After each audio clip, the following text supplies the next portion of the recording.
क्योंकि आप पत्रकार भी रहे हैं, तो ये पीके फैक्टर, ये ओवैसी, ये समीकरण क्या बन रहा है और इसका क्या असर हो सकता है पॉलिटिक्स में? मैं एक बात के लिए उल्लेख करूंगा कि राजनीति के कुछ सवाल जो पॉलिटिकल पार्टीज ने उठाने बंद कर दिए हैं, कम से कम स्वराज के समूह के लोगों ने उन सवालों को उठाना शुरू किया है।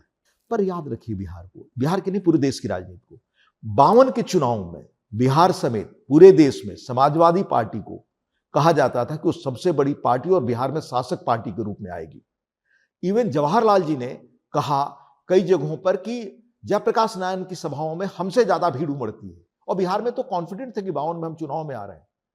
पर सोशलिस्ट पार्टी ने जिन सवालों को उठाना शुरू किया, जो बुनियादी जन सवाल थी, या जयप्रकाश नारायण ने या डॉक्टर राम मनोहर लोहिया ने, वो असर आपको 67 में दिखा। तो प्रशांत किशोर या उनके समूह के लोग जो ऐसे सवाल बुनियादी उठा रहे हैं, वो लंबा समय लगेगा।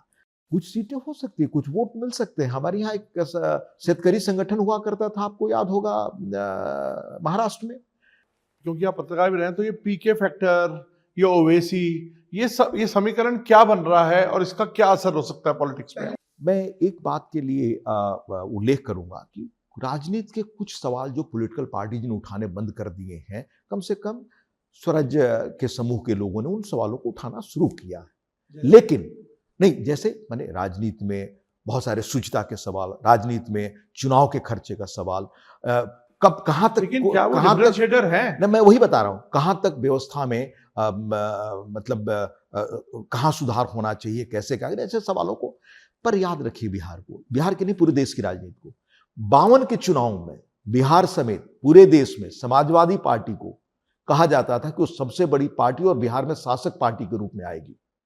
इवन जवाहरलाल जी ने कहा कई जगहों पर कि जयप्रकाश नारायण की सभाओं में हमसे ज्यादा भीड़ उमड़ती है, और बिहार में तो कॉन्फिडेंट थे कि 52 में हम चुनाव में आ रहे हैं। पर सोशलिस्ट पार्टी ने जिन सवालों को उठाना शुरू किया, जो बुनियादी जन सवाल थी, या जयप्रकाश नारायण ने या डॉक्टर राम मनोहर लोहिया ने, वो असर आपको 67 में दिखा। तो प्रशांत किशोर या उनके समूह के लोग जो ऐसे सवाल बुनियादी उठा रहे हैं, वो लंबा समय लगेगा।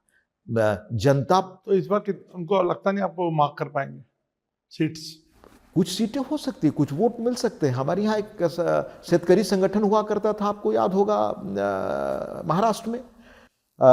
उसके बड़े नेता होते थे शरद जोशी, जहां तक मुझे याद है। एक जमाने में कितनी सीटें उनको मिली, लगता था कि बिल्कुल लेफ्ट को भी सीट्स मिलती हैं। बहुत, बिहार में लेफ्ट बहुत ताकतवर था। बिहार में नारा लगता था लेनिनग्राद के बाद बेगूसराय वो जगह है।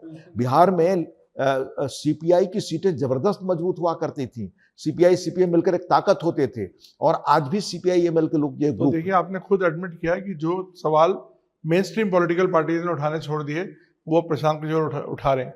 तो मतलब आपकी पार्टी ने भी वो सवाल उठाने छोड़ दिए? प्रशांत किशोर ने नहीं, मैंने कहा उस समूह ने वही लीड कर रहे हैं ना, ठीक है। पर वही नहीं, बाकी उसमें और भी लोग हैं जो समूह के सवाल उठा रहे हैं। उन सवालों को आज मेन स्ट्रीम की राजनीति भी लाए उनसे सीख करके, तो उनके लिए एक मौका, हमें ये मानता हूं। तो मैंने ये नहीं कहा कि हम सब लगातार उन सवालों को उठाते हैं, कहते हैं, और आज भी जहां पर मुद्दे अवसर मिलते हैं, हम सब वो सवालों को रखते हैं। अगर आप ये वीडियो YouTube पर देख रहे हैं तो हमारे चैनल को सब्सक्राइब कर बेल आइकन दबाएं, और Facebook पर देख रहे हैं तो हमारे पेज को लाइक करें।